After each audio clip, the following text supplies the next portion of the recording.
deep within. Here we go, but somehow I'm caught in the middle. Is this the end before we've even begun? আসসালামু আলাইকুম সবাইকে welcome জানাচ্ছি আমার চ্যানেলে। আমি ফারহানা ইয়াসমিন রুমে চলে আসলাম আপনাদের মাঝে আরেকটি ব্লগ নিয়ে। এতক্ষণ দেখে নিচ্ছেন ভিডিওর ভিতরে কি আছে। এখন চলে যাই আমরা মূল ভিডিওতে, আর ফুল ভিডিওটি দেখার অনুরোধ জানিয়ে শুরু করছি আজকের ভিডিওটি।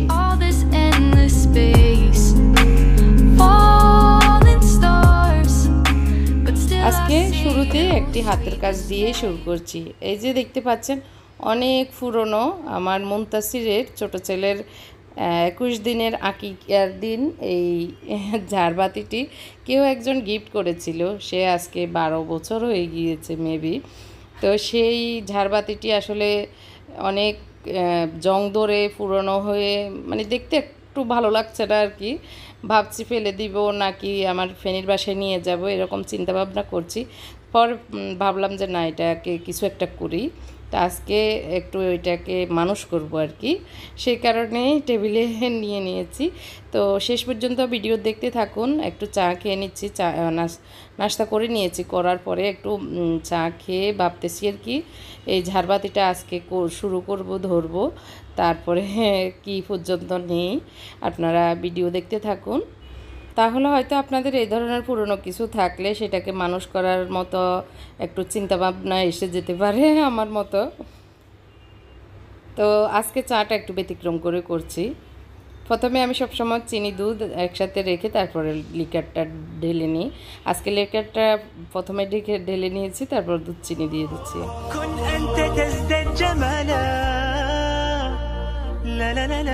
আমার হয়তো কথা অনেক বেশি স্ট্যান্ডার্ড বা অনেক বেশি সুন্দর এটা নাও হতে পারে, বা অনেক বেশি বকবক মনে হতে পারে।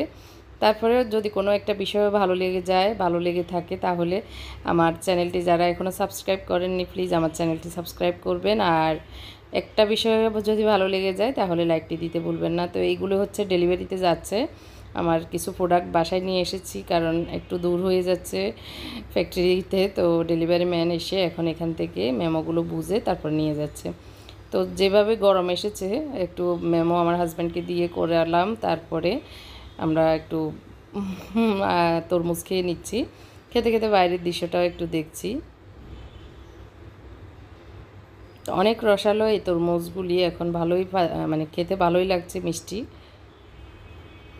তো খাওয়া শেষ করে একটু চা নাস্তা খেয়ে নিলাম। তারপরে একটু মেমোগুলো করা শেষ হলো। তো ভাবলাম যে এখন একটু সময় আছে, রান্না রাখ দিয়ে আমি এটাকে একটু আগে ক্লিন করে নিই। অনেক ধুলাবালি পড়ে আছে আর জং ধরে গিয়েছে, যেহেতু এত দিনের একটা জিনিস। এটাতে বেশিরভাগ কাচের আর হলো টিন টাইপের আর কি, মেটাল টাইপের। তো সেগুলি যেগুলি টিন টাইপের সেগুলি জংয়ে ধরে গিয়েছে। তো আজকে এটাকে অবশ্যই মানুষ করব, এটা চিন্তা করেই আমি সব কিছু মুছে খুলে ঠিকঠাক করে নিচ্ছি। তো কীরকম করে করে নিচ্ছি আপনারা দেখলে বুঝতে পারবেন। رفعته لك من خوفي فأنت له تعبت مني فكم أسرفت أتعبه وعدت نحوك من هو كان لتحمله الذنب يثقله তো আমি একটা সাবানের গুঁড়া পানিতে নিয়ে ভালো করে একটা মাইক্রোফাইবার রুমাল দিয়ে মুছে এগুলোকে শুকাতে দিয়ে এখন রান্নাঘরে চলে যাচ্ছি, রান্না করে নিই আগে। তো আজকে একটু মাটন রেজালা করব, একটু রুটির সাথে খাবে আর আমরা দুজন একটু ভাত খাবো। তো প্রথমে আমি তেল দিয়ে দিয়েছি একটু পরিমাণ মতো, 1-1.5 কেজির মতো হবে মাটনটা, হাড় সহ আর কি। তো পেঁয়াজগুলো প্রথমে একটু ভেজে নিচ্ছি, তারপর কয়েকটা আমি রসুন দিয়ে দিব। এখানে রসুন আস্ত দিয়ে দিচ্ছি, রসুনের গ্রান হবে আর এভাবে দিলে মাটনে ভালোই লাগে। তো ভালো করে আমি এগুলোকে ভেজে নিব বেরেস্তার মতো করে আর কি, লাল লাল করে। তো এগুলোকে ভাজতে দিয়ে আমি এখন এসেছি আপনাদের সাথে একটি প্রোডাক্ট শেয়ার করতে। দু একজন বোন আমাকে কমেন্ট করেছেন, আপু আপনি যে ওই দিন দেখেছে আমি কি যেন এইটাতে ধুয়ে নিচ্ছি আর কি। তো বললো যে এটা আমি আমার পেজে পাবেন কি না। তো অবশ্যই আমার পেজে পাবেন। আর এটা সিলিকন ফ্রুট বাস্কেট বা ভেজিটেবল বাস্কেট, ধোয়ার জন্য খুবই সুন্দর আর খুবই কম জায়গায় এটা মানে যে কোনো জায়গায় রেখে দিতে পারেন। আর পোড়ার কোনো ইয়ে নেই, চান্স নেই, তারপরে এটা ভাঙার চান্স নেই, তারপরে হচ্ছে প্লাস্টিকের যে একটা মানে খারাপ দিক সেটা নেই।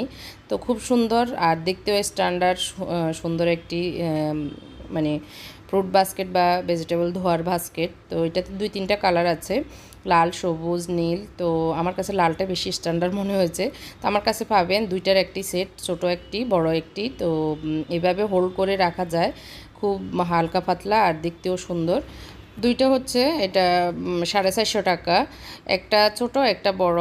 তো এটা এক প্যাকেট হিসেবে আসে, 2টাই নিতে হবে, আলাদা নেওয়ার সুযোগ নেই। তো আপনারা চাইলে আমার ফেসবুক পেজ হরেক রকম প্রোডাক্ট থেকেও নিতে পারেন, বা আমি স্ক্রিনে যে নাম্বারটি দিয়েছি সেটাতেও আপনারা চাইলে নিতে পারেন। রান্নাঘরে এরকম একটি জিনিস রাখতে পারেন। আসলে প্লাস্টিকের জিনিস রাখতে রাখতে আমাদের রান্নাঘর কিন্তু পুড়ে গিয়েছে। এরকম সুন্দর একটি জিনিস আপনার রান্নাঘরে থাকলে অনেক বেশি ভালো লাগবে, আপনার কাছেই ভালো লাগবে আর কি। যাই হোক, এদিক দিয়ে আমার পেঁয়াজগুলো লাল হয়ে গিয়েছে, আমি আবার রান্নাঘরে চলে এসেছি।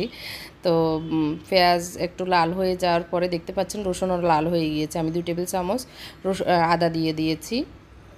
এই যে রসুনগুলোও সুন্দরভাবে লাল হয়েছে। আর টমেটো দিয়ে দিয়েছি এখানে ছোটো সাইজের 3টা আর কি। আপনি আপনার সুবিধা মতো আপনারা দিতে পারেন যারা আমার রেসিপি ফলো করেন। তো আমি টমেটো, হ্যাঁ, এগুলোকে একটু আবার কষিয়ে নিব। তার আগে দিয়ে মশলাগুলি দিয়ে দিচ্ছি একে একে। লবণ পরিমাণ মতো দিয়ে দিচ্ছি, হলুদ 1 চামচ, হলুদ বেশি দিব না। আর মরিচ পাউডার 1 চামচ থেকেও একটু বেশি দিয়েছি। দিয়ে দিচ্ছি জিরা পাউডার। তো এখন একটু নেড়ে ছেড়ে দিচ্ছি, কারণ নিচে আবার লেগে যাবে এই কারণে। তারপরে দিয়ে দিব ধনিয়া পাউডার 1 চামচ করে আমি দিচ্ছি, কারণ আমার বাসায় মশলাপাতি বেশি একটা কেউ বেশি হলে পছন্দ করে না, কড়া মশলাপাতি আর কি। সিম্পল মশলা দিয়ে রান্নাটা সবাই পছন্দ করে। আর আমার হাজব্যান্ড সবসময় কম মশলার খাবার খেতে পছন্দ করে আর কি। যাই হোক, এগুলিকে আমি একটু পানি দিয়ে কষাতে দিয়ে দিয়েছি। আসলে রান্নাটা অনেক ইজি, আমরা যদি একটু খেয়াল করি তাহলে রান্নাটা অনেক বেশি জটিল কঠিন না। খুবই সিম্পল মশলাপাতি দিয়ে অনেক মজার রান্না করতে পারি যে কেউ। তো এই দিক দিয়ে আমার একটুখানি মানে কষানো হয়েছে, আরও একটু হবে মনে হচ্ছে।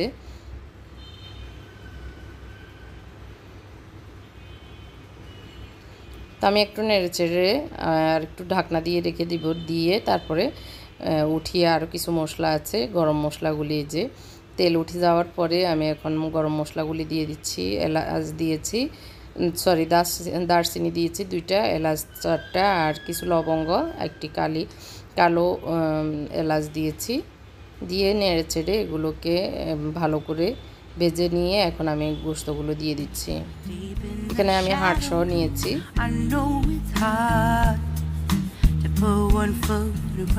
ভালো করে মিশিয়ে নিচ্ছি।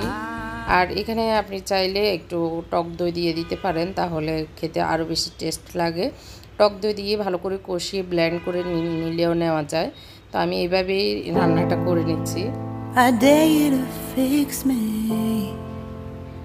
তো এই যে পানি বেরিয়ে মোটামুটি কষানো হয়েছে, এখন আমি আরেকটু নেড়ে ছেড়ে পানি দিয়ে দিব।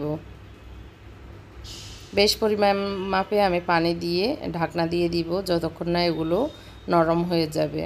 আর কোনো মশলাপাতি ইউজ করব না। আপনারা চাইলে এখানে আরেকবার বলছি টক দই ইউজ করতে পারেন। 1 মগ আমি পানি দিয়ে দিয়েছি, দিয়ে এগুলোকে এখন প্রথমে কষিয়ে নিব, তারপরে আবার পানি দিয়ে যতক্ষণ মানে নরম না হবে ততক্ষণ পর্যন্ত আমি রান্না করব। প্রায় 1.5 ঘন্টা লেগেছে আমার এটা রান্না করতে।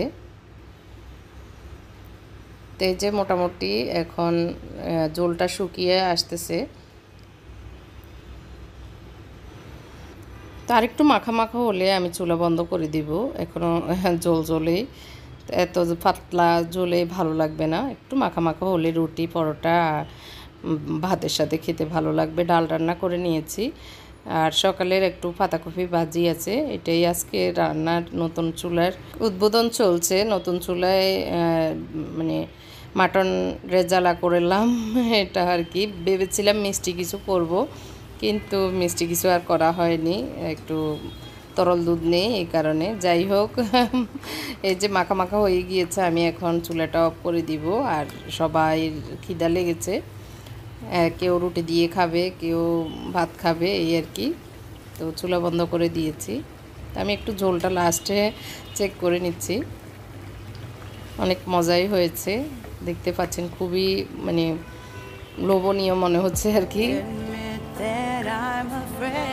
তো আমি এখন বেড়ে নিচ্ছি সবার জন্য টেবিলে।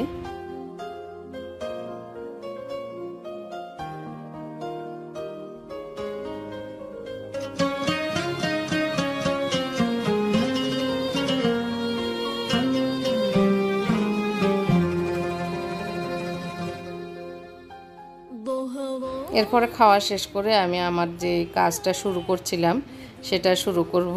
তো খাবারটা আগে খেয়ে নিই।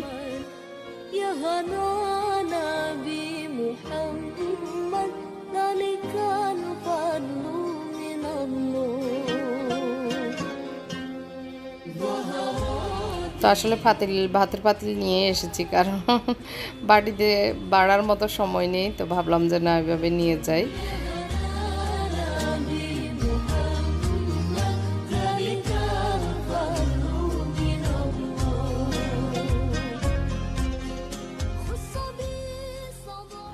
তো আসলে ভেবেছিলাম রমজানের ভালো ভালো রেসিপি বা টিপস শেয়ার করব, কিন্তু একটু সময়ের কারণে পারছি না। আমার খুবই ব্যস্ততা যাচ্ছে, আবার শরীরটাও বেশি একটা ভালো যাচ্ছে না, কেমন যেন ক্লান্তি ক্লান্তি। সেই কারণে আসলে পারছি না, গত 2-3 দিন ভিডিও দেওয়া হচ্ছে না।